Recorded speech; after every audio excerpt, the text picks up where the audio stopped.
So if you're thinking about how good life is and how good you feel and about the wonderful things that you're anticipating or living, then the more attention you give to those things, the more thoughts about them will feel like they're hatching within you. It's actually law of attraction, bringing them into your vibrational frequency where you interpret them and they feel like your thoughts that you're thinking. Do you hear this?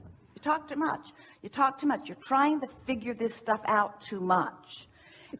In the constant chatter about it, you overthink it. And what we mean by this is, every subject is really two subjects: what is wanted and the absence of what is wanted. So sometimes you might think you're talking about being more prosperous when actually what you're feeling is not enough prosperity, and you're trying to convince the universe through your effort and through your words that prosperity should be yours. And so sometimes when you're talking about what you think is prosperity, you're actually just beating the drum of not having enough of something that you want. And so that's why you're so wise when you say, I need to be aware of how I feel. So if the conversation is fun, if it's pleasant, keep doing it. But if it's not, if it's what we really, here's an easy way of looking at it. If it's effort to focus, then there's resistance present that you're trying to overcome with your effort, and you're most likely doing yourself more detriment than you are benefit, because a desire is activated, but you're on the other end of the stick. Does that make sense to you? All of us are focused with you toward the outcome that you are seeking, and that if you'll just relax, impulses will come to you, ideas will come to you, rendezvous will be inspired within you, everything that you're wanting, not just to get to the end result that you think you're looking for, but for a really fun journey along the way to the never-ending result. To the never-ending result. Just fun now, and fun now, and fun now, and fun now. And that's what we want you to understand, that grinding away on a problem, trying to get to a solution by pointing out with all the evidence and justification of what's wrong with the problem, is not the way you get to the solution. And the way you feel by now is probably giving you keen awareness of that, you see. Here you are in your physical body as an extension of source energy, but that larger part that you are an extension of still exists in the non-physical realm, in the vibrational realm, and still stands in a pure, by your standards, vibration. In other words, there's no resistance in that vibration of your core or source. So when you identify that you want something, source acknowledges that you want it, knows that it is vibrationally yours, and holds no vibration of doubt at all about it.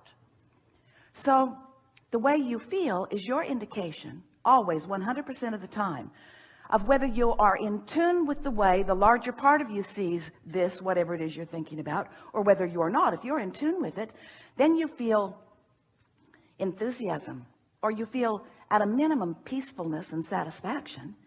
You feel clarity, you feel satisfaction about it, you see. But if you're feeling doubt or worry or fear, or if you're feeling like you need to justify it or explain it to someone or defend it, if you're pointing out all of the reasons why it should be because these reasons where it isn't feel so off to you, then you're practicing a vibration that's so different from the vibration of source who is on it, that you can feel that discord instead of that resonance with what you're wanting. So then we began explaining to you that you are, since you are vibrational beings, that you've created a vibrational reality that will manifest into your experience if you will give it a little while, and if you will not beat it to death with your doubt and fear and worry. In other words, it will, whatever you want, will occur. It will come into your experience if you find vibrational alignment with it. And you can tell by the way you feel whether you're finding vibrational alignment with your desire or whether you're not. In other words, the better you feel, the more alignment. And the more consistently you feel that alignment, then the faster it's coming and the more satisfying it is along the way. Some of you were not very excited about our explanation of your vibrational version, and we don't blame you, because we know you didn't come here to be vibrational versions. You came here to be manifested versions. You came here, the kids know it, I'm supposed to be having fun right now. You came to enjoy your life. You came to feel the progress. You focused yourself into a time and space reality because it's fun to measure distances and spaces and progress. It's fun to feel the evolution of your beingness. That's why you're here in this time-space reality. We're not trying to get you to go into the vortex where you just feel good about what you've dreamed up and feel satisfied even though it hasn't manifested. That is not our message at all. Our message is about the surest, fastest, funnest way for you to manifest your heart's desire, because the source within you is already focused upon your heart's desire. And in fact, the reason that you can even feel negative emotion is because you're not focused upon it while the source within you is. And step 2 is source becomes the vibrational equivalent of it. And law of attraction gathers all of the cooperative components. And there is a vibrational version of what you want now. A vibrational version of what you want now. Oh, you want to realize it with your physical senses? Oh, you want to know about what real creation is, about what real birthing is? You want to understand how things go from thought into manifestation? It's the debate that's heavy in your world. Talking about what's happening right now. Are you the realizer of what you and that which you call source have created? Are you on your trajectory of well-being, or are you off of it? And so that's what we talk about all day, every day. Abraham, you say, I want to realize this vibrational reality. I do want to see it and hear it and smell it and taste it and touch it. And we say, then you must find the frequency of it, of the presence of it. You must talk about how it will feel when you're living it. You must talk about why you want it and what it would feel like to live it. You must find the feeling of abundance before abundance can be yours. You must find the feeling of clarity. So let's say that you are $100,000 in debt and you would like to have $100,000 in your bank account. So there's about a $200,000 gap between where you see yourself right now and where you would like to be. And you say, Abraham, tell me what to do. And we say first accept that it's not likely that that $200 gap is going to close today in terms of what's realized in your bank account.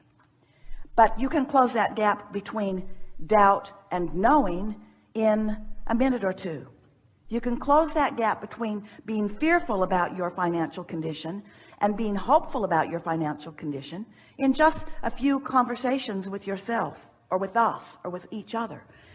And if you understand that you can close the vibrational gap, then that means you can close the manifestational gap, because that's all that is required in order for you to begin to be the realizer, the liver, the seer, the hearer, the smeller, the taster, the toucher, the manifester, the actualizationer,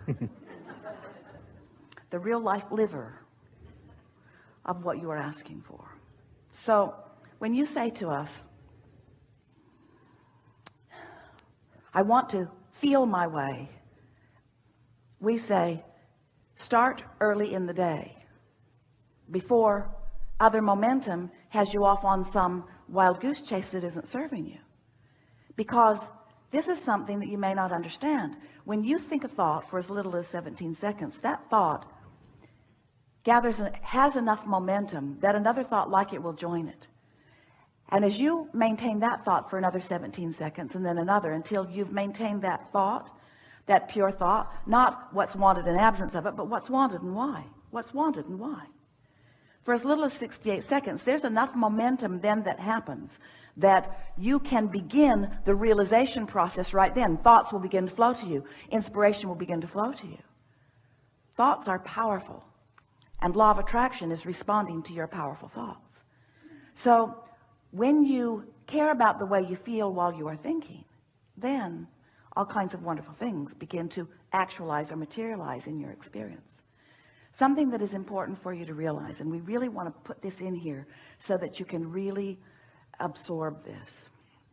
You may not have considered this before, and it can make a big difference to you. Law of attraction is always responding to your vibration. And when you are awake, you are always offering one. Sometimes you're offering it on purpose. We call that deliberate creation. Sometimes you're offering it by default. You're just watching what's on television or just listening to whoever's complaining in your ear. Sometimes you do it on purpose. Often you don't. But your point of attraction is always, when you are conscious and awake, always on. But when you sleep, momentum stops. Now, momentum and law of attraction are the same words, because law of attraction is talking about the momentum of the thoughts that you're practicing. And so the way, if we were standing in your physical shoes and we wanted to get off on a better foot, and today, never mind what happened yesterday or the day before or any time before, today, right now, today, it's my dominant intent that I'm going to look for things that cause me to find resonance with what's in my vortex. Because if I can right here and now find resonance with what's in my vortex, then there will be a steady realization of what's in the vortex into my manifested experience. That's how it works, you see. That's how things come into reality. You all are very good at interpreting vibration through your physical senses. And you are so good at it that you have become primarily observers of what's been created rather than creators active in the process. But if you will be aware that there is a vibrational reality, some of it that you put there, it was a trajectory before you were even born. Much of it you've put there since you've been focused in this physical body. There's a vibrational reality that contains everything that you want. And source and all that is, the energy that creates worlds, is amassed and focused upon it. And the only missing piece for this to be fully realized by you in your see it, hear it, smell it, taste it, touch it reality is that your frequency is off from what you are asking for. And so the way we're wanting you to feel that, we're wanting you to acknowledge that this vibrational reality exists. We've been calling it a vortex of creation, because it's swirling and law of attraction has gathered everything that you want. And here you stand in some relationship with that vortex. And where you stand right here and now, thinking the thoughts that you're thinking and feeling the thoughts that you're feeling about the thoughts that you're thinking, here you stand offering a vibration that is either allowing what's in that vortex to be realized by you, or is disallowing it to be realized by you.